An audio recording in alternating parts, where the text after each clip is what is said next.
Good afternoon, and welcome to today's installment of the 2023 January series. I am Ashlyn Franklin, a senior from Lansing, Michigan, studying social work. Would you please take a moment to silence your cell phones? And as you are doing so, I would like to welcome guests from our remote viewing locations, including Sioux Center, Iowa, Big Rapids, Michigan, Bellevue, Washington, and all of our virtual attendees across time zones. We are grateful you are joining us today. And now, will you please join me in a word of prayer? Dear Heavenly Father, we are thankful for the opportunity to have heard from many insightful speakers over this past week. And we pray that you will continue to be in this place and guide us in our learning and understanding. Today, we ask you to open our minds and guide our hearts as we prepare to hear from Dr. Noah Toly on the importance of a Christian liberal arts education. We also ask that you prepare the mind and heart of Dr. Toly as he speaks to us today. Lord, we ask you to give him strength and wisdom and to guide his words. Let them reflect who you are. We ask that you come into this space, Lord. Amen. And now, Dr. Benita Walters-Fredlin, Dean of Humanities, Arts, and Social Sciences, will introduce our guest.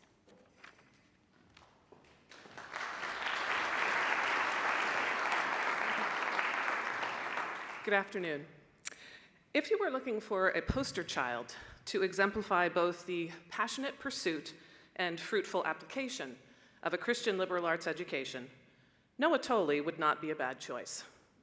Not content with a bachelor's degree in interdisciplinary studies in Spanish, an MA and PhD in urban affairs and public policy, he later completed an MA in theology as well, and coursework toward an MA in biblical exegesis. This academic path shows someone who loves learning and loves doing so across disciplinary lines. But more importantly, perhaps, Noah used this liberal arts education to become what we at Calvin would call an agent of renewal in the world. He became founder and executive director of the Center for Urban Engagement at Wheaton College, whose academic and co-curricular programs promote just, sustainable, and flourishing urban communities and train students to be leaders in an increasingly urban world. He has also edited and authored multiple books that weave together themes of urban life, international relations, sustainability, and Christian ethics. The most recent of these is The Gardener's Dirty Hands, Environmental Politics and Christian Ethics, which won the 2020 Aldersgate Prize. More recently, he accepted the invitation to become the 9th Chief Academic Officer at Calvin University. I know few people as genuinely excited and committed to Christian liberal arts as he is. He's used his considerable experience, intellect, and drive to find creative solutions to support Calvin faculty as they live out the university's mission, and to ensure Calvin's future prospering as a liberal arts institution. In the 18 months he's been here, I've worked closely with Noah, and he's become a trusted colleague. I've learned that he loves to tackle a challenge. He converses in paragraphs rather than sentences. He's quick to respond to a joke with a hearty laugh, and that donuts are his love language. Noah will be available to greet the audience in the West Lobby of the Covenant Fine Arts Center following the presentation. Calvin University is grateful to Jeff and Shirley Hoekstra for underwriting today's presentation. Please welcome my boss, Noah Toly.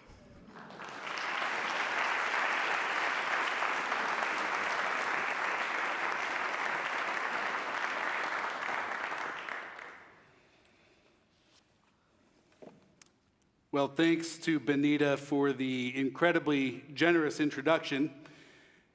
I feel seen, and not least because of the comment about donuts. They are indeed my love language. It is incredibly meaningful to me to be introduced by a member of Calvin's senior academic leadership team. As one member of that team, I can say that I could not ask for a better group of people to work with every day.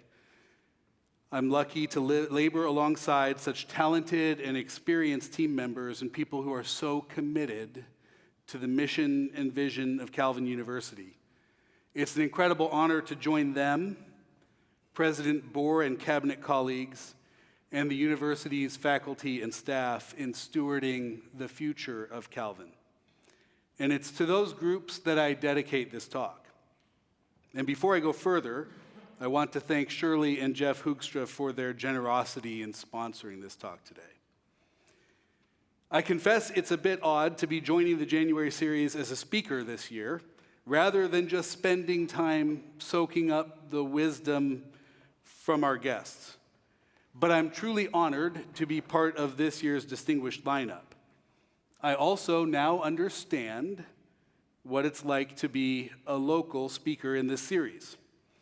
What our speakers from outside Grand Rapids may not know, and what I did not know until recently, is that local speakers get weeks of questions about their January series engagement as the date approaches. I took a few people by surprise along the way when they asked if I had spoken on liberal arts before, and I responded that I had not.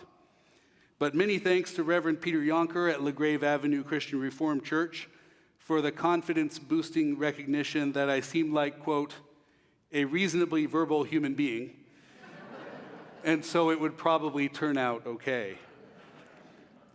But the keen interest of this local community and those joining us online is a testimony to the fact that it's not just our speakers who are distinguished, but it's the university. And it's this series.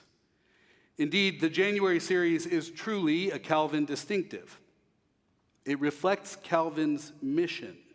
It doesn't reflect that mission just because it brings in leading scholars, activists, practitioners, and public intellectuals to shed light on some of the world's most pressing and complex issues. It's because it reflects our identity as a Christian liberal arts university, a community committed to living and learning together, and one that defies the most unfortunate and inaccurate stereotypes of liberal arts education. It reflects our commitment to a model of higher education that is theologically grounded, even ecclesiastically grounded in our case, and intellectually intrepid. One that is deeply rooted in Reformed Christian thought, unabashedly relevant to the most pressing challenges and issues of the day, and unreservedly reaching out to the rest of the world. My talk today is a celebration of that particular brand of liberal arts education. Before I go further, I should share with you that while this talk was originally advertised as living together, learning together, with an anticipated emphasis on community in liberal arts practice, it has taken a slightly different angle and grown more expansive than that theme. Not longer, but just more expansive. So you're lucky. I could have made it longer. The title is probably something more like The Humane University, a vision for liberal arts relevance in Christian higher education. And I hope you'll see that come out over the next few minutes. When I was invited to speak, Michael Wildscott and I considered a number of angles related to my recent or current scholarly projects. But it was when I shared about my involvement in the Liberating Arts Project that we landed on liberal arts education as a theme for this talk. Liberating Arts is a project conceived by 7 colleagues at various institutions of higher education, including here at Calvin, and funded by a generous grant from the Council of Christian Colleges and Universities, or CCCU. It's a multi-phase project that began in 2020 and was originally titled Between Pandemic and Protest, Exploring the Future of the Liberal Arts in Higher Education. 2020, as you'll recall, was that year. It was the onset of the COVID-19 pandemic, subsequent mitigation measures, and polarizing perspectives on how best to love our neighbors. It was the murder of George Floyd, widespread awareness and activism around white supremacy, and calls for racial justice. What brought together the group that started the Liberating Arts Project was a common commitment to liberal arts education, a common interest in the future of the various institutions that steward liberal arts education, common curiosity about the questions people have for liberal arts advocates and practitioners, and a shared sense of calling to describe how a liberal arts education could relate to the moment that we were in. I would describe the project as a phronetic one, not a frenetic one, but a phronetic one seeking practical wisdom about liberal arts education, one that seeks to answer questions like, where are we going? Is this desirable? And what should be done? In the first phase of our work, we expanded our own ranks, inviting others into the work and conducting dozens of hours of video podcast interviews to learn more about the questions and answers that various stakeholders inside and outside higher education had about liberal arts. In the third and final phase, we plan to convene multiple gatherings in order to share our work with broad groups of practitioners and advocates for liberal arts education. But right now, we're in the second phase, completing a unique book project organized around some of the hard, or at least some of the common, questions about liberal arts. Aren't the liberal arts outdated? Aren't the liberal arts elitist? Aren't the liberal arts racist? Aren't the liberal arts a luxury good? Aren't the liberal arts unprofitable? Aren't the liberal arts just liberal? And so on. The answers are no, no, no, no, no, and no. But the book unfolds polyphonically, that is, with multiple voices. It's more than 20 authors representing various approaches to and institutional homes for liberal arts learning help us to better understand the state and future of liberal arts education. Like a January series lineup, the book has quite the list of contributors, including Calvin's own Sean Sword, a student who began his university studies in the Calvin Prison Initiative at Hanlon Correctional Facility and now continues them here on the Grand Rapids campus. His contribution gives his own unique perspective on the question, aren't the liberal arts a waste of time? Before we get too far, I should at least flag, if not definitively answer, the question, what is a liberal arts education? That's a notoriously difficult and contentious question that could be the subject not only of its own talk, but its own series.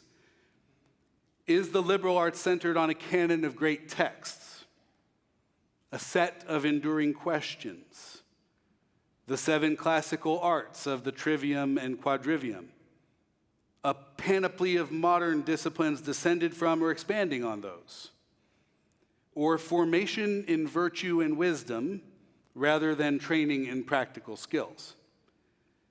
The matter of what the liberal arts are has itself been a focus of considerable liberal arts inquiry and much debate, which we can trace through tensions between logic and rhetoric, contemplation and action, vocational and non-vocational orientations.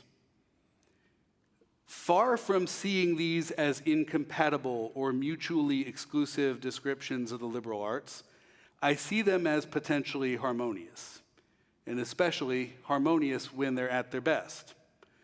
And some of that harmonizing work is done by those who focus on the complex of practices that have characterized liberal arts education. In his 2021 book, The Evidence Liberal Arts Needs, Lives of Consequence, Inquiry, and Accomplishment, Richard Detweiler does some of that harmonizing work by suggesting that liberal arts education has been characterized by the promise of certain outcomes, on the one hand, altruism, cultural engagement, civic engagement, success, leadership, lifelong learning, and the consistency, on the other hand, of certain practices, including broad scope of study, authentic community, proximity to those whose perspectives differ from your own, systematic engagement with non-professional fields of study, and engagement of questions of meaning, significance, and ethics, even in technical upper division coursework. I find Detweiler's approach promising, partly because its focus on practices gets us out of the dead-end conversations, in my opinion, about what institutions are truly homes for liberal arts and what fields of study are truly liberal arts fields. While Detweiler finds evidence, strong evidence, to suggest that liberal arts practices deliver on the outcomes that they promise, the broader public does not seem to take for granted the value, and especially the relevance, of a liberal arts education. Indeed, as we listened carefully to our Liberating Arts podcast guests, a number of themes emerged, and one of them was relevance.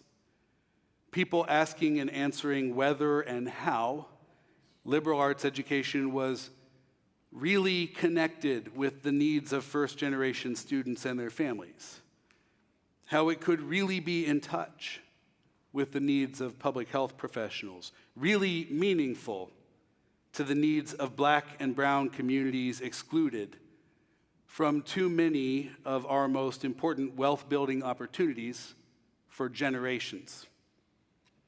I found these themes yet again last week in a survey of chief academic officers. That's what provosts are, for those of you who are wondering. My kids remind me, Dad, no one knows what a provost does. Did I strongly agree, disagree, or strongly disagree that liberal arts faculty are disconnected from the job market realities of their students? What about trustees? Do they see liberal arts as disconnected from the needs of their communities? And politicians? Do they see liberal arts as disconnected from building a flourishing society? For board members and faculty members joining us today, be assured that my responses did not throw you under the bus. I'm sure that you understand the connection between the liberal arts and the needs of your communities or students and alumni. I'm a bit more wary of the politicians, though. These questions bring home one of our key challenges. Some perceive that what we do in liberal arts education is distant, detached, disconnected, fundamentally aloof.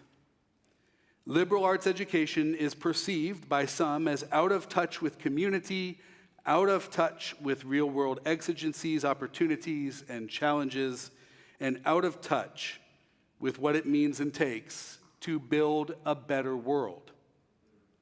In the end, one question that's being asked is, aren't the liberal arts irrelevant? Some recoil at this question, as if it's unnatural to our work. But we shouldn't be surprised at it. Relevance is right in the mission statements of hundreds of liberal arts institutions. Take the mission of Calvin, which we describe as a Christian liberal arts university, and which requires a robust core education even of students in its professionally oriented majors. Calvin University equips students to think deeply. But it doesn't stop there, right? No, it goes on. Calvin University equips students to think deeply, to act justly, and to live wholeheartedly as Christ's agents of renewal in the world. Or take part of Calvin's Vision 2030. Calvin University will be animated by a reformed Christian faith that seeks understanding and promotes the welfare of the city and the healing of the world. With ambitious mission and vision statements like these, missions and visions oriented not just toward contemplation, but toward just action and renewing impact, we shouldn't be surprised when students show up looking for an education that's relevant. And this is just one example among hundreds of mission statements that not only value relevance, but center it. So far from some market imposition, it's missionally natural for our students to show up wanting an education that's relevant. We should expect them to come wondering whether the education they'll get will help them understand and address challenges and opportunities alike, from mass incarceration, climate change, war, and poverty, to artificial intelligence, urban infrastructure, and energy breakthroughs. From pandemics to protests, students aren't only interested because those are in the headlines, but because the ability to wisely and redemptively respond to such issues is precisely what we've promised. And those promises aren't a new twist. They're not a recent invention, a desperate response to the market, a concession to the zeitgeist of founders and hackers, or a bait-and-switch plot to enroll students interested in relevance only to convince them later that relevance doesn't matter. No, those promises are part of our DNA. In fact, the liberal arts have always promised relevance. The earliest known forms of liberal arts education were meant to prepare students for public responsibilities related to the pursuit of human flourishing and the common good. So champions of liberal arts education don't need to be embarrassed of relevance or correct those who want relevance, because a liberal arts education has always been about relevance. And they don't need to sell students on relevance, because students already want it. But we do need to show how liberal arts distinctively delivers on the promise of relevance. Unfortunately, faced with this challenge, we often resort to something true but trite. Liberal arts teaches skills. Liberal arts teaches us to be ready for anything. But it's not merely that a liberal arts education teaches skills like reading and writing that are useful in many occupations, nor that it prepares students for a career in which they might change jobs 18 times. It's true that liberal arts education is applicable in these ways, and that's a good thing. But if vocational open-endedness is the most that advocates can claim for the relevance of a liberal arts education, then it might be a lost cause. The good news is there is so much more to say. A liberal arts education awakens students to a deeper, richer sense of relevance. It invites students not to abandon relevance, but to reappraise what counts as relevant. The liberal arts opens us up to surprising insights and unanticipated connections, and helps us see that relevance is not only about what we know, but about who we are. And today I'm going to describe 4 features of a relevant liberal arts education and end with one Christian rationale for embracing relevance.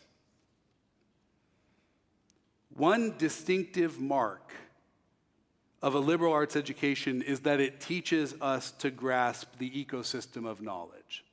So first, liberal arts education teaches us to grasp the ecosystem of knowledge. On the one hand, liberal arts cannot be reduced to the breadth of the curriculum. There are people who try to do that. Those definitions are rather thin, I think. Cannot be reduced to the breadth of the curriculum.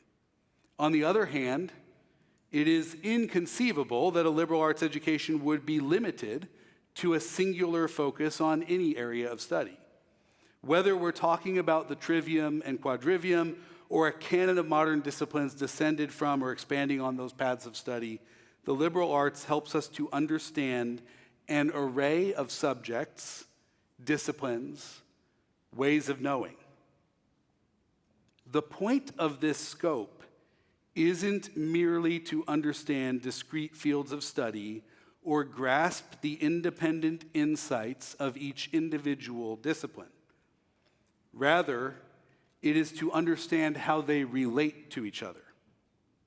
For example, it's not just to understand the sciences and the humanities, it's to understand the sciences in relation to the humanities, and sometimes to understand the sciences through the humanities. As William Cronin writes, more than anything else, being an educated person means being able to see connections that allow one to make sense of the world and act within it in creative ways. A liberal education is about gaining the power and wisdom, the generosity and freedom to connect. A liberal arts education helps us grasp this ecosystem of knowledge, an ecosystem that is more responsive to the challenges and opportunities we see in the world than is any one discipline or profession. From artificial intelligence to urban infrastructure, from climate change to conflict, one of the characteristics of these real-world challenges is that they defy disciplinary and professional boundaries. Nothing could be more relevant to them than understanding the connections between our fields of study. By providing a foundational education in these connections, a liberal arts education helps us respond appropriately to the challenges and opportunities of our time.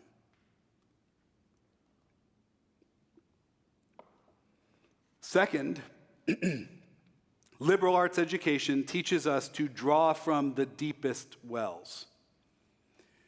Just as it helps us see the connections between areas of study, a liberal arts education also helps us understand that regardless of the challenges and opportunities before us, addressing them does not require us to make our own beginning. A liberal arts education draws from deep wells of wisdom that apply to everything from headline news to the greatest issues of our time. A student interested in social media, for example, may assume the relevance of a business course on marketing to their project, but may be pleasantly surprised to learn that Aristotle's Reflections on Friendship or Tocqueville's Reflections on Civic Associations are relevant to the same project.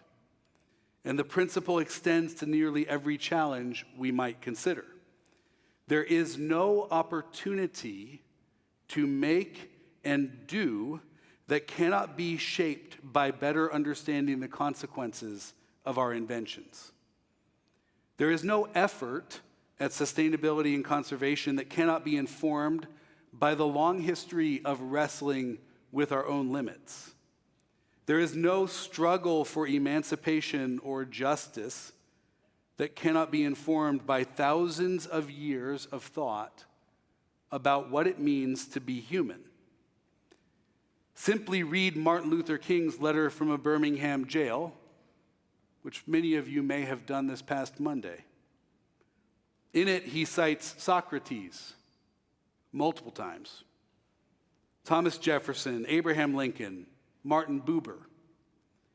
Or read Dietrich Bonhoeffer's Ethics, in which he draws on Cervantes and Aeschylus. And that's not to mention the riches of Scripture and Christian theology from which they both drew. A Christian liberal arts education teaches us where to find these wells and how to drink deeply from them.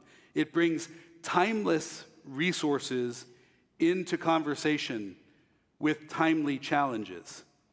It isn't relevant and resourceful. It's relevant because it's resourceful. Third, liberal arts education teaches us to invest in asking questions before reaching answers. Liberal education is a tradition that prizes inquiry. It's a fundamentally inquisitive education. Whether apart from or paired with a professional education, the liberal arts should prepare us with a mindset, tool set, and soul set for framing questions, as well as a profound wariness of beginning with the answers in mind. This isn't because questions are somehow more relevant than answers. They're not. It's because questions, especially good questions, are prior to relevant answers. In fact, starting with answers is the fool's gold of relevance.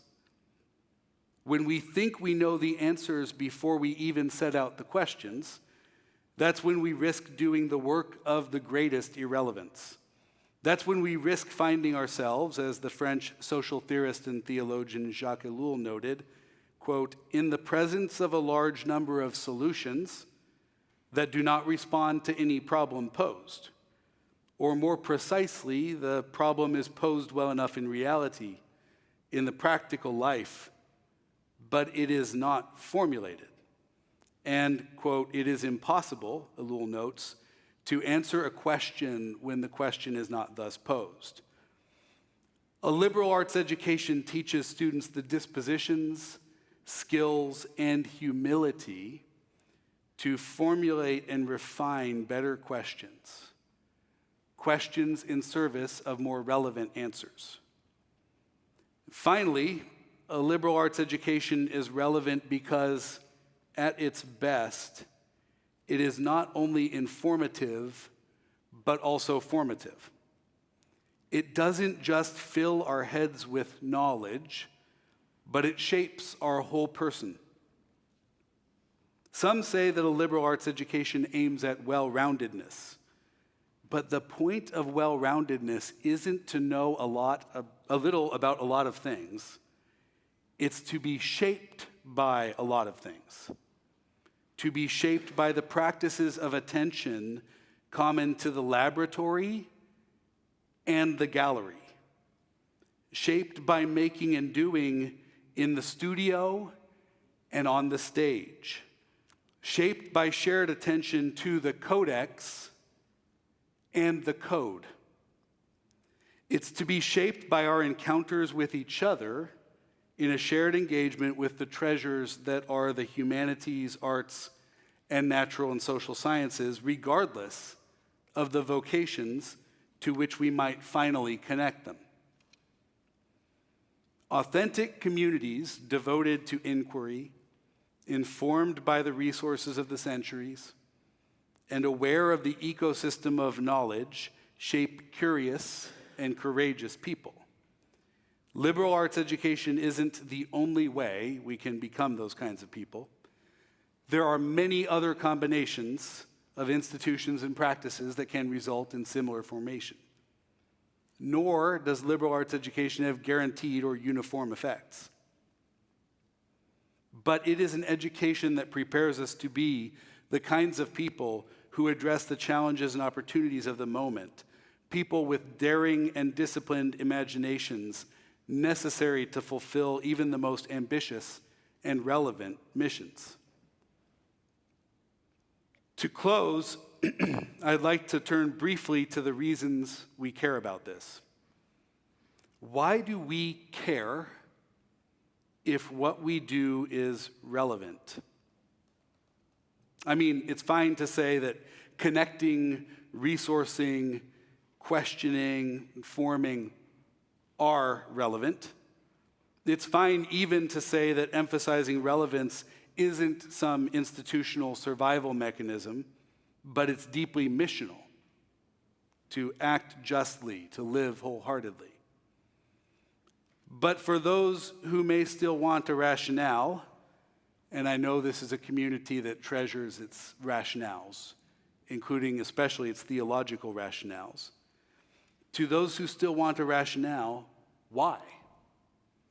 Why should our mission be so relevant? What makes relevance so deeply missional? Why promise so much?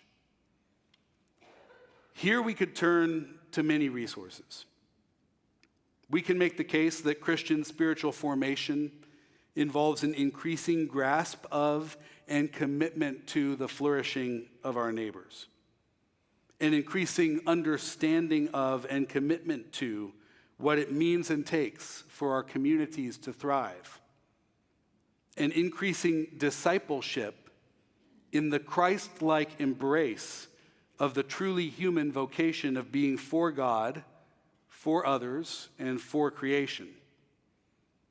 We can make the case that God is about the work of new creation, a work begun in his church, and our job is to symbolize and signify what that new creation is like, even while we await its final consummation and a perfection that is currently unimaginable to us. We would be right to make those cases, and we could tie them to our work as a Christian university in connecting, resourcing, inquiring, forming. But indulge me for one moment in another approach, not to improve on those, but to add to them. Over the past few years, I've taken a bit of an interest in the commentary of Emmanuel Levinas on the Old Testament's cities of refuge. You may recall that in Numbers, in Deuteronomy, in Joshua, there are cities designated as places for those who have unlawfully, if unintentionally, killed someone. Places where someone who commits what we would call manslaughter may flee in order to escape the avenger of blood. Drawing upon ancient rabbinical teachings, Levinas argues that the cities of refuge are examples of what he calls humanitarian or humane urbanism. Whole communities that existed to shelter those who had unintentionally fractured shalom. And there are at least three aspects of that humanitarian or humane urbanism. First, Levinas notes that the infrastructure, culture, and politics of these cities existed, quote, to make the sun go up on the manslayer. And that is not merely to say that the offender would see another day, which is no small thing when the alternative is the avenger of blood.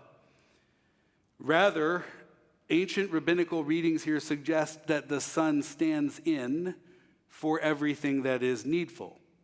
It is a synectical representation of all that one needs for life. These cities existed to welcome and provide comprehensive and enduring hospitality and belonging to those who, without intending it, offended. These were examples of humane urbanism because they provided comprehensively for the needs even of unwitting offenders. Second, these cities existed for others that they might never meet or know. These were examples of humane urbanism because they existed not for themselves, but they existed unreservedly for the sake of far-off communities and future generations. They were built for the good of people they might not even know. And third, and this is an aspect of Levinas' reading that has struck me most recently as relevant to our work, Levinas emphasizes that these cities were embodiments of Israel's understanding that salvation, quote, passes through the dwelling place of men. That salvation, and here's another quote, has no vertical dimension without a horizontal dimension. You might say that these cities are a reminder that God promises ultimately to deliver us both from the errors of our ways and from the terrors of the world. There is no reason we should limit this framework to urbanism, to the cities of the world. It has obvious implications for and applications to other institutions, including Christian liberal arts colleges and universities. That the renewing work of our God has no vertical dimension without a horizontal dimension. And we might say, no theoretical dimension without a practical one. No contemplative dimension without an active one. commends to us a profoundly missional relevance and calls us to be the humane institution that is already implicitly embraced by so many Christian colleges and universities. It calls us to live out and to teach our students to live out through connecting, resourcing, inquiring, forming, the sort of relevance captured in Calvin's vision of promoting the welfare of the city and the healing of the world, in its mission to equip students not only to think deeply, but to act justly and to live wholeheartedly as Christ's agents of renewal in the world. And so to close, I have only thanks.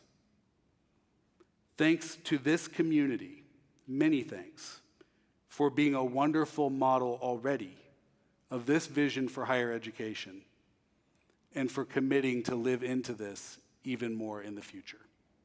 Thank you.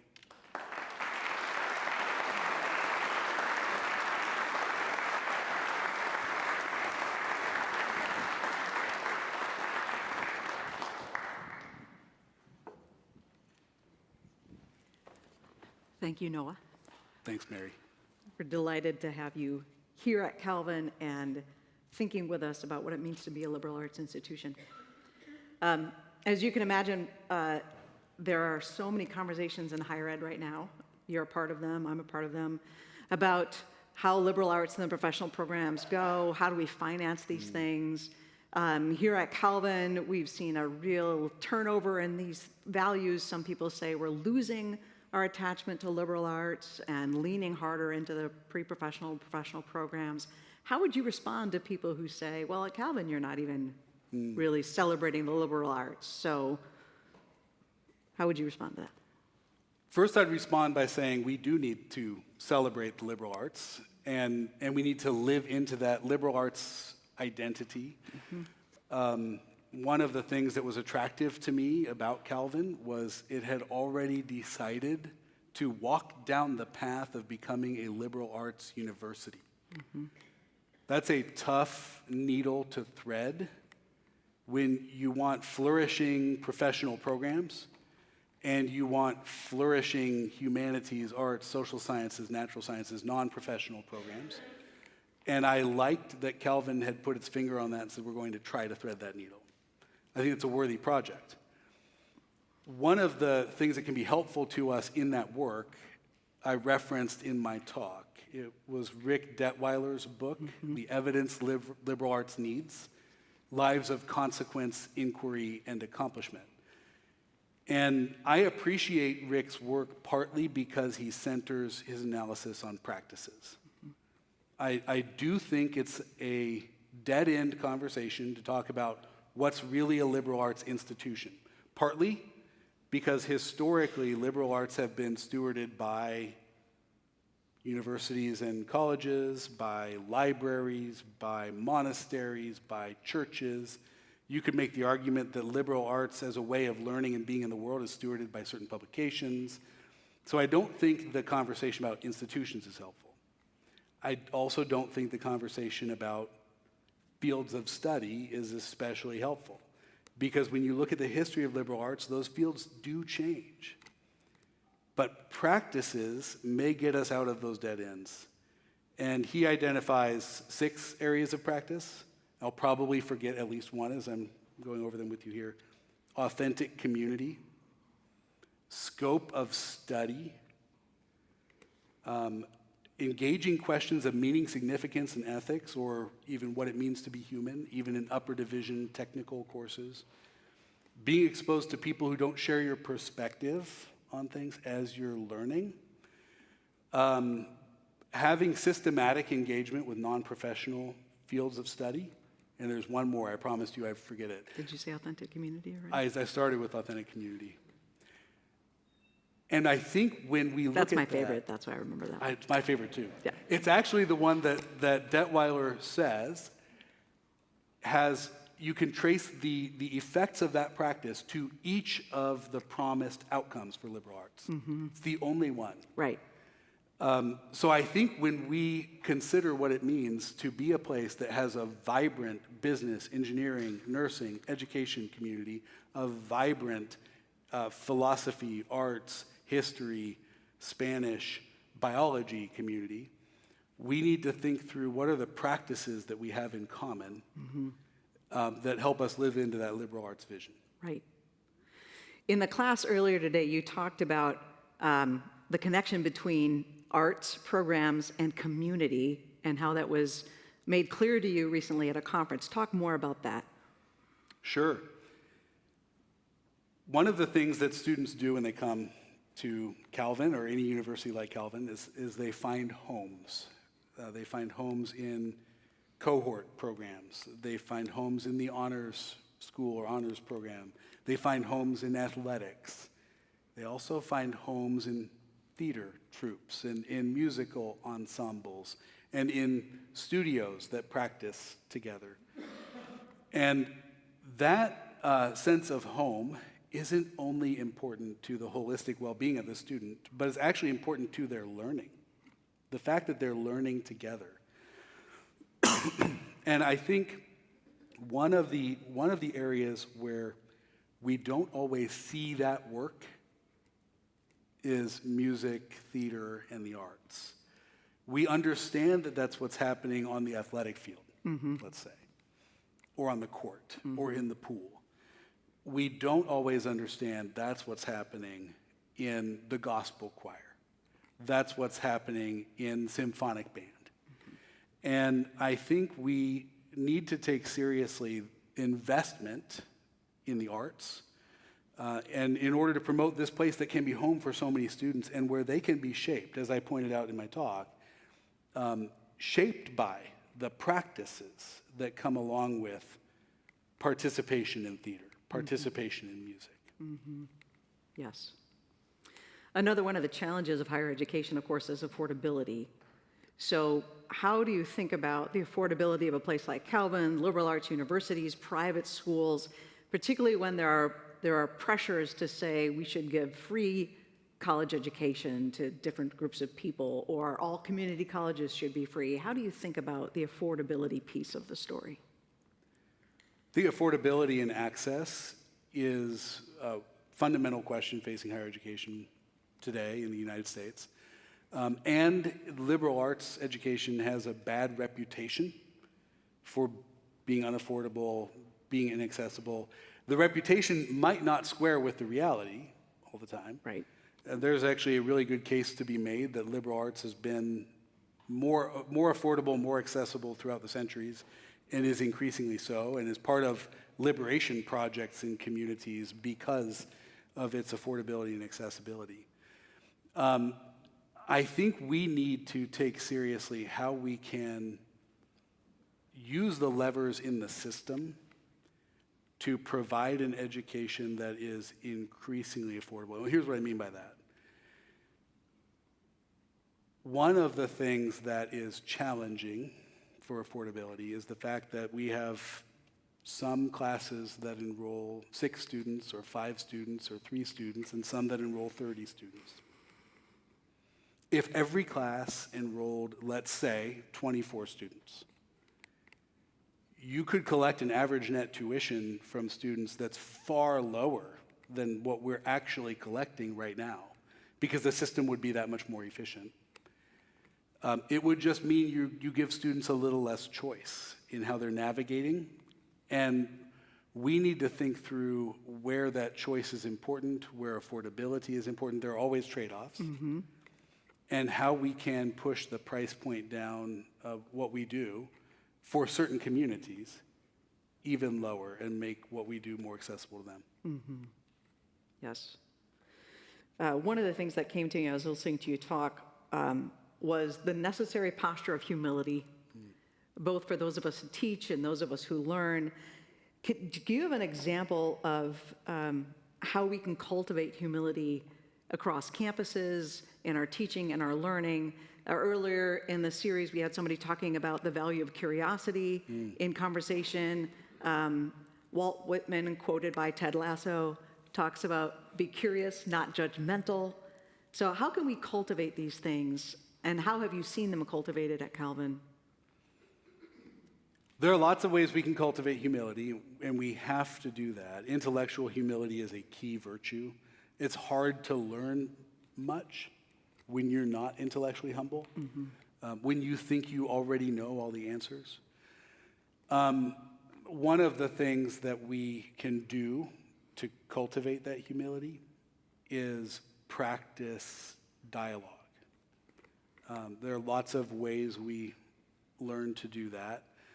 Interfaith dialogue, or dialogue with other people who are different from us in our beliefs, that doesn't presume we already know the answers, but is genuinely interested in what the other will tell us,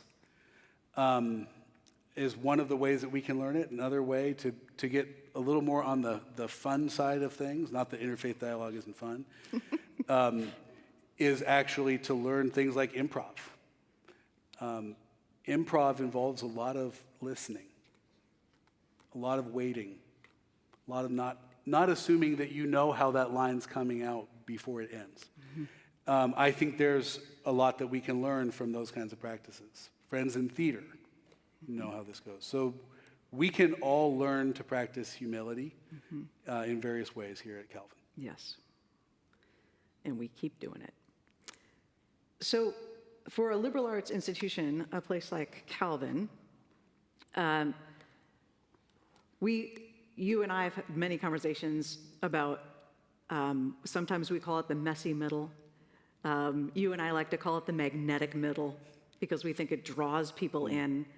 In a world that forces us to pick sides, to pick a team, Calvin has intentionally said, as exemplified in a series like this, we do want to listen to all kinds of voices. How do you as a provost both cultivate and protect that kind of space? That's a question we could go on and on about, not just for hours, but days. We could revisit that for a long time right here on the stage. I'll say a few things about that. One is that I think there's often a mistake that we make when we talk about the magnetic middle, which was the term that you used there. I thought that was really good. We think about it, the alternative is at the messy middle, and we think that you can't actually articulate what that's really about. I don't think that's true. I think we have to be able to talk about what it means to be in that middle space, what it means to welcome people from left and right. We talk sometimes about the middle as if it's a place where it's not for people from the left or the right. Can't be true. Has to be true that we're welcoming all of them here. I think it's important as we do that work to genuinely join the community in the conversation. And what I mean by that is there's a sense in which what we bring to the conversation, what we bring to the community, we have to lay out for others to see. We have to be transparent about it. We have to submit to the patterns and norms of the community in order to get the most out of it, too. That's right. This is a question from someone that works with you. Since you've come to Calvin 18 months ago, what are some things you and your senior leadership team have done to develop, strengthen, and support community and promote inquiry and learning for students? Develop, strengthen, and support community. And promote inquiry and learning for students. Good. One of the things that we're doing is we're expanding our Calvin Cohorts program. I see Julia Vandermolen in the audience here, and she's the director of our Calvin Cohorts. Calvin Cohorts is an office that includes the honors program. It includes our ministry leadership fellows, our sustainability fellows, our artist collaborative. It will include the Common Good Collective. It will include Digital Life Guild and our health ambassadors. And I think I got them all, right, Julia? Those cohorts allow students to learn in community across vocational interest, across disciplinary affinity, and bring their gifts to that community for multiple years in a row to build each other up And that's an important part of learning together and being formed together.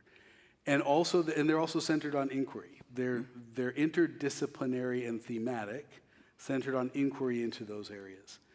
I'm excited about what Julia and others are doing with the Calvin cohorts, their directors are doing, what the honors program is doing. And that's just one example of what we've done to strengthen community. In your career as an educator, we see generational differences. How do you see your vision for Calvin aligning well with the needs of Generation Z and the generations to come, the rising generations?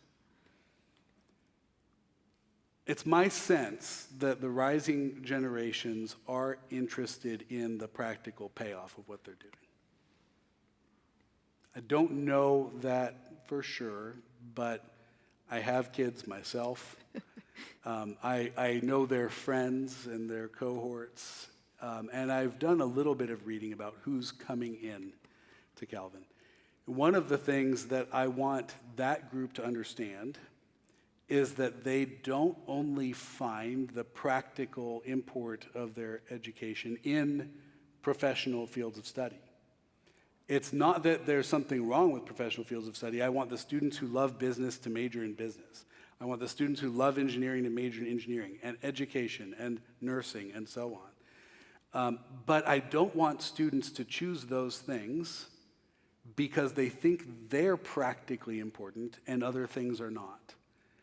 I want them to see the practical importance, the relevance of all the things that we do as a liberal arts university, and choose the thing they love, confident that Calvin's vision for higher education will equip them to make an impact. So later today, here at Calvin, we're introducing our new football coach. How would you tie the benefits of something like football to liberal arts? It's a great question. I actually am going to be part of that press conference at 3 p.m., and giving this talk and then going and speaking at that press conference is not head-spinning exactly, but it is two very different genres. One of the things that we have to think through, or we have to recognize actually, is that everything we do here at Calvin forms us into the kinds of people who are Christ's agents of renewal in the world.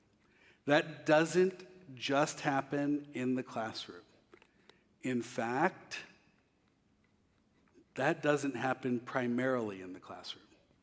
There are a lot of important things that happen in the classroom. I'm a faculty member myself. I taught for a very long time. I deeply love what happens in the classroom and in our assignments to students. But the formative work of this community happens in all of our spaces. It happens in residence life spaces. It happens in musical ensembles. It happens in theater. It happens in art. It happens in jobs that people have around campus. It happens in chapel.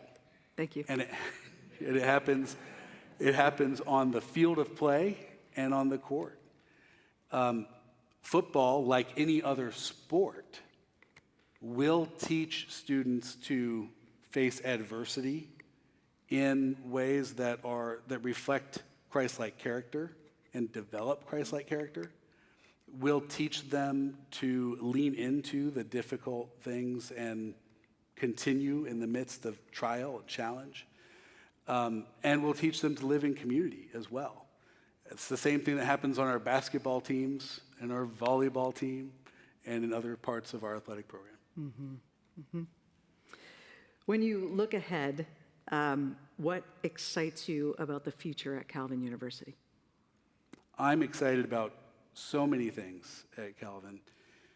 I will just point out a couple that I think reflect growing into our language of trusted partnership in Vision 2030, our language of seeking and promoting the welfare of the city and the healing of the world, and I also think are so close to the vision of that humane university that I tried to end with.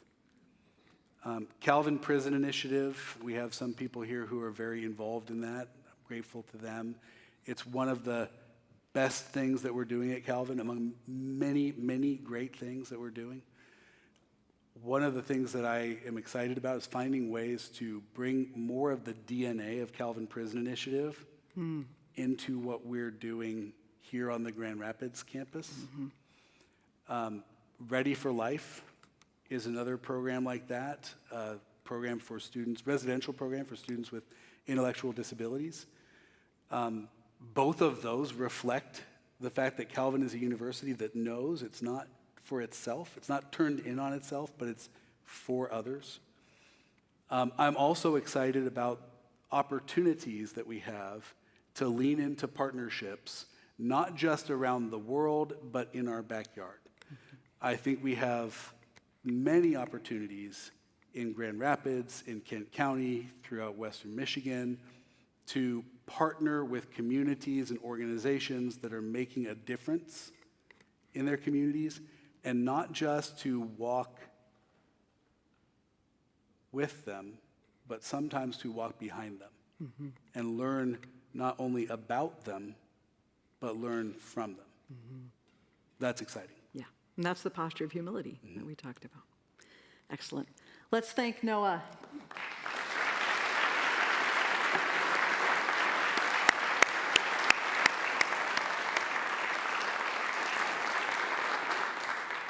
As Benita said, Noah will be available in the West Lobby to greet you and to tell you more about liberal arts. Thanks, Noah.